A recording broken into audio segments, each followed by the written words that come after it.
Here it is. Are you ready? I am ready, man. That's it right there. So it's basically a circle change grip that it's a four seam circle change. Yep. And it's the release that's the key. Yeah, I'm throwing it off. Essentially, like I like to explain it to people, like I could just hold it here in between with these two fingers, and these are just, they're keeping it there. They're just resting. I'm throwing it all off of the middle and ring finger. Kind of the way I've learned to help other people is like, with a slider, you're kind of trying to cut that corner. I'm doing that same thing, just this way. So have you always been able to pronate really well? Honestly, I've probably just gotten better at it over the years because I've been doing it, like playing around with it since I was probably 10. So it's something that I've developed. So yeah, I don't know if I have some weird genetic mutation going on or whatever, but you may be I've been alien. Practicing. I may, I don't know. But yeah, I've been practicing that since I was a kid. So I don't know, maybe my body's just adapted to be able to do that. Can you shape it? Yeah.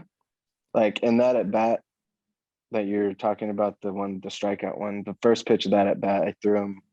So I call it my short one. The short one, it doesn't have as much depth and it's kind of, just right there. I just lay it in. That was like, I call it a get me over. Like I use it kind of like how guys use a curveball, like, you want to throw it in there for a strike or whatever. And then you get a guy 0-2, 1-2, you're ahead, you have room to play with, you're trying to make him swing and miss, and you throw your nasty one, the one that he's going to swing and miss at. So was it a different spin? Do you know if it's a different spin axis at all? Is it coming off, like when you're throwing to get me over one, to me, it looked more horizontal versus the one that I was talking about earlier. It just like it was halfway to the plate and looked like a, over belt high strike. And if you looked at it comparison with your fastball, they were exactly the same, and it ended up in the dirt. So I don't know what you did there, but it was it was super disgusting. Yeah, I'm constantly playing with it and tinkering. The shorter one, the get me over, is more vertical. I mean, not vertical, horizontal. Yeah. Like the spin, it's more of a horizontal movement versus the one that I want to throw to make it go straight down is I kind of get a little more in front to change the axis a little bit, so it's spinning more straight down versus sideways. So what would those two look like? So say, what would your release look like on, say, the get me over I one? mean, if this is the get me over here, then I'd be getting there more like to the front of the ball, like a curveball. Yeah. So saying it's a lefty curveball is not a bad way of looking at it. No, I mean, it pretty much spins like that. So yeah. As other guys on the staff have tried to throw this, right? Like, why can't they throw it? Their arm just doesn't allow them to pronate like that, I guess. Yeah, I've had a lot of guys ask me, like, it's not a secret grip, I promise. I've tried to help a lot of guys. I mean, they can still improve. You can't necessarily throw mine. Like, you get an idea of what you're trying to do by watching me, you know what I'm saying? You can improve yours. But yeah, I think it's just something that I've developed along the way. And I've been doing it for a long time. So do you still say, do you use that clean fuego? The everybody says he uses like a hockey puck. There was a clean fuego that you show, like you can show it on that. That's not how you develop the grip. No, I actually only used that last year when I was trying to teach Brent Suter how to throw it, and I was showing him my spin axis with the clean fuego. So that gave him like a picture of what he needed to practice. But yeah, honestly, I really don't use it. I've used it more so for my fastball this offseason than anything with the changeup.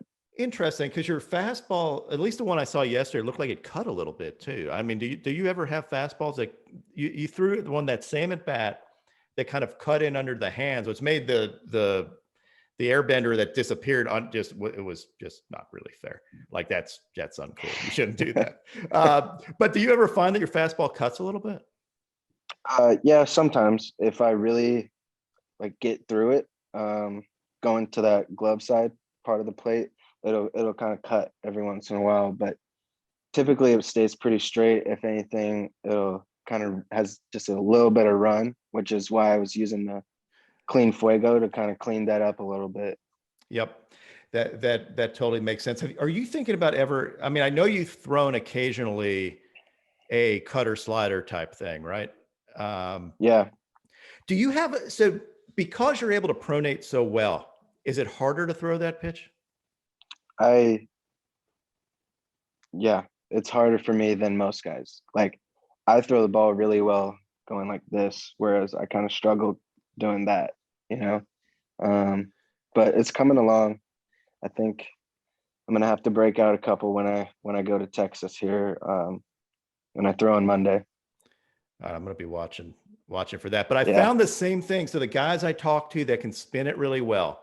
I talked to Stroman, for example. I mean, obviously he has a filthy slider, but he Hmm. struggled for a long time with a changeup and had to do it just basically like a split changey type thing, because he doesn't like thinking of pronating. He just doesn't like that. Dan Straley did the same thing. Good slider, had a hard time figuring out how to pronate. And I think a lot of guys do one or the other. I mean, Scherzer, I guess, does both. Like he can throw a Hmm. filthy slider stuff, but it's Yeah. interesting. Yeah. I don't know. I think it's just, comes down to the way everyone's body is different. I'm more inclined to pronate, whereas other guys they get in front of the ball and can snap it off really well. What type of, is there anything they can do other than just try it? Like just do what you just said when they're growing up. I mean, how long were you doing that? How long had you been trying that? Mm, I'm 26 now, so about 16 years. Yeah, it's been a long process, but I mean, I think the way I originally developed it was just playing catch with it, at distances, like 100 feet, even 150 feet, just trying to create that arc that you're seeing now that I've shortened up to be able to do it on the mound. I've just tried to do that at distance, throw it, and see like the type of break that I can create. And then as I get closer, it's shorter and shorter, shorter. So doing it off long toss. I mean, and flying Yeah. a little bit. Yeah. Yeah. That's how it originally, I developed it. Yeah. Did you ever study Pedro's release? Because Pedro talks about pronating or getting his ring finger on top, and kind of turning it over. Was that at all a cue for you, like growing up watching Pedro? Did you ever hear him say that, or was it just you felt it differently? I mean, for me, it was something that I had been doing. So that's where he came in. Like I could picture what he was doing and like what I was already able to do with the ball. And I was like, I could do that on the mound. Like, and that's just kind of what it turned into. You don't have freakishly long fingers like he does, or anything like that, do No, I mean, not to me, but I don't think they're very long. you? Because I mean, he's got like those. You've seen his fingers, and they bend Yeah, this. Yeah, it's like double jointed and and stuff. they're super flexible as well. Yeah. As perfect as like. What was it like playing catch with somebody? What was the reaction? Mm, Do you remember that at all? I I've made like my friends. I just remember as a kid making them miss the ball a few times, like just things like that. But no, nothing really specific. Uh, I play catch with Topo pretty much every day, and every time I throw a changeup, he just like looks at me and it's like he's like, I just can't not smile every time I see it. You could be that guy. Do you feel did analytics help you at all in developing your pitches, or to eliminate pitches? Um, no, it was actually a pretty sure that my changeup was looked at as a bad pitch for a long time because I had a high spin rate, and was just assumed that that was a bad thing. But it actually turns out it's a pretty good thing because it's different than everyone else. But yeah, no, I really don't. I never looked at analytics or anything like that. The only training I've done with anything along those lines, I've used Rapsodo, just to, if I lose my shape on my changeup, sometimes I'll use that and throw a couple on there and say, okay, we're back at the spin axis that we need to be at. What's the most spin you've gotten on it? Honestly, I don't know.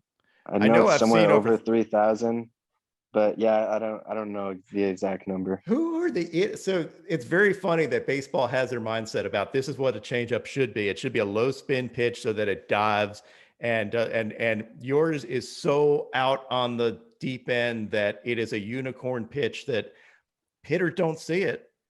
So Yeah. how do they ever practice against it? It's impossible. Well, if no one else is, I mean, you see breaking balls, like everyone throws a slider, everyone throws a curve ball, whatever. They've seen a million of those, and I think that's been like one of the biggest reasons why I've had success is because it's so much different than everyone else's.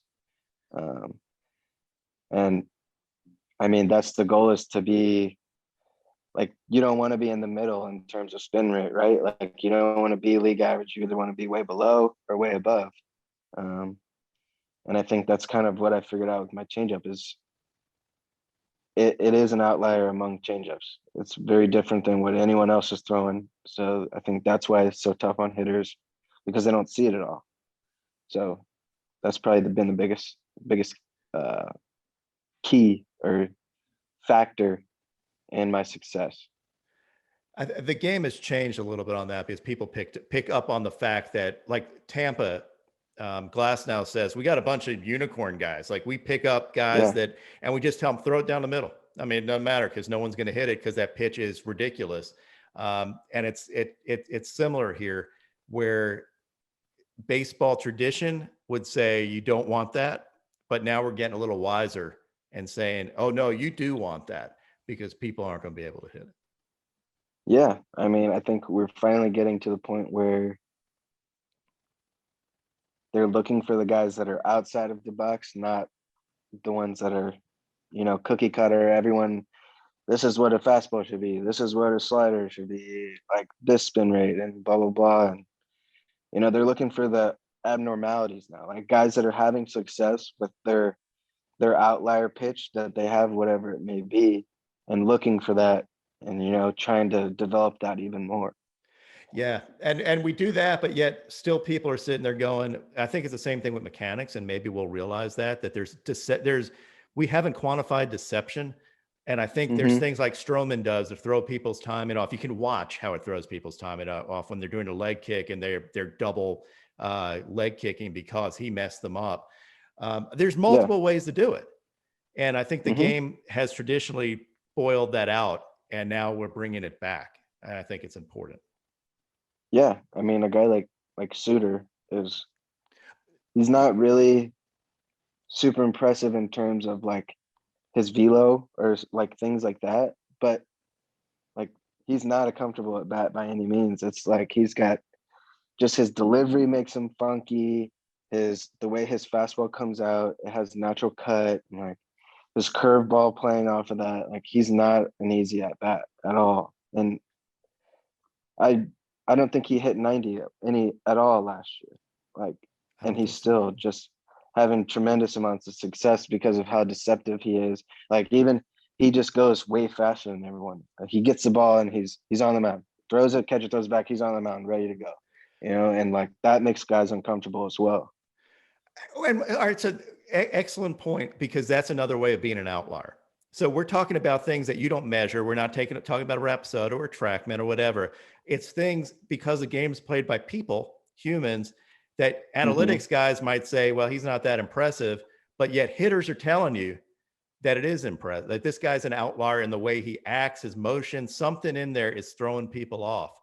And because I think a lot of times we can't quantify things, we say it doesn't matter. Um, Yeah, and these things do matter. definitely. I mean, in terms of pitching, like you see it, Stroman does like his quirkiness sometimes, like his little funkiness he has in his delivery, or just anyone that's different, really. And like the way that they're able to have success is because they're different. It's not what you see all the time. It's like kind of like I was actually talking about this earlier. Like everyone thinks that the pitcher's got to be like 6'3" to 6'5". You know, they want the big tall guy. Well, now everyone's used to that. So the guys that are 5'7", 5'8" are a completely different look. You know, so they can have success as well because it's different than what you see all the time. And like I don't know, the people that make decisions have kind of, you know, created this picture of what a pitcher should be and needs to be, but I don't necessarily think that that's true.